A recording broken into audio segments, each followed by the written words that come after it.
Hi, I'm Mark Franco, and this is Word of the Week with Snap Language. Here's the first word: ambivalent.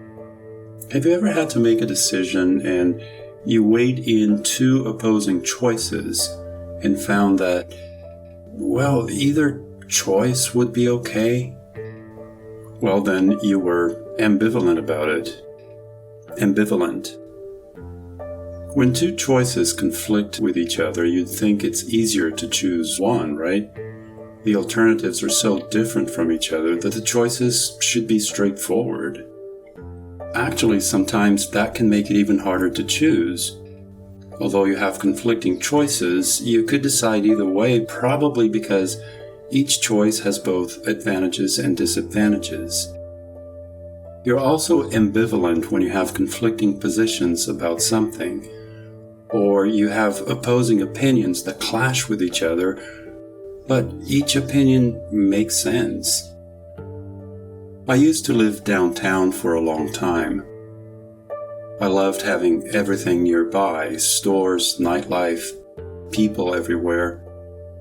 It was also great if you like people watching at a coffee shop for hours, or just sitting in a park watching people walk by. Then I decided to move to a quiet neighborhood, away from all of that. Lots of trees, a backyard, and even a lake nearby.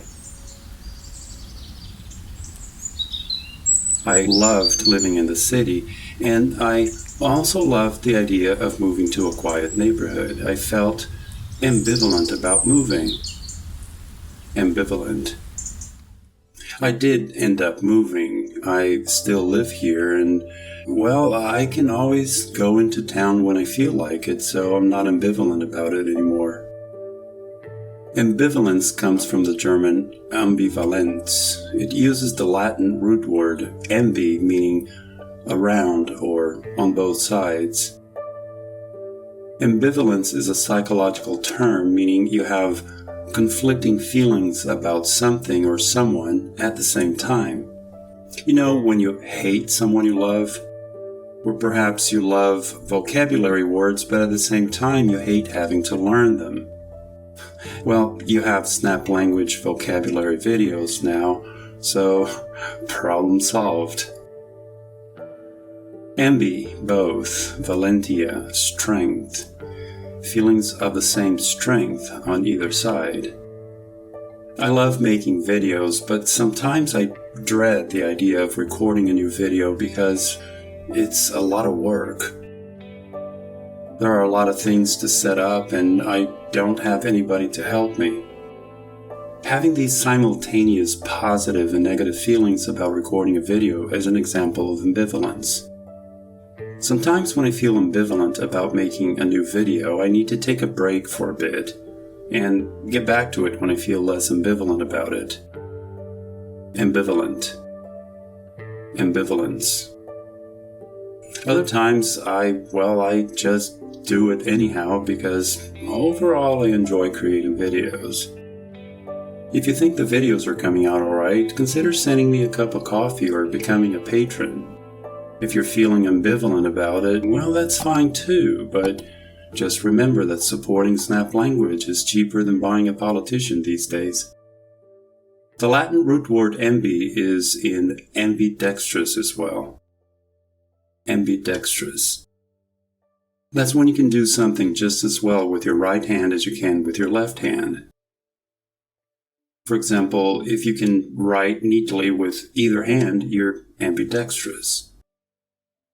Here's a surprising use of the root ambi. You know you can be an introvert or an extrovert, right? Introverts are shy in social situations. They don't feel comfortable socializing with people, especially in large groups. Extroverts are outgoing and do well in any social situation. Extroverts tend to be, the life of the party. What if you're an introvert in some situations, but an extrovert in others? You're an ambivert. Ambivert. I can be an introvert in social gatherings. I hate cocktail parties and all that chit-chat with people I don't know. But then in the very same cocktail party, sometimes I find a group of people with common interests and then I become an extrovert. I come out of the shell, especially if we start talking about language, linguistics, or making videos.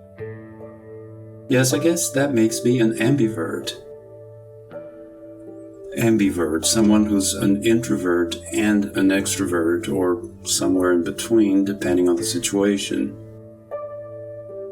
Ambivalent, having both positive and negative feelings about someone or something.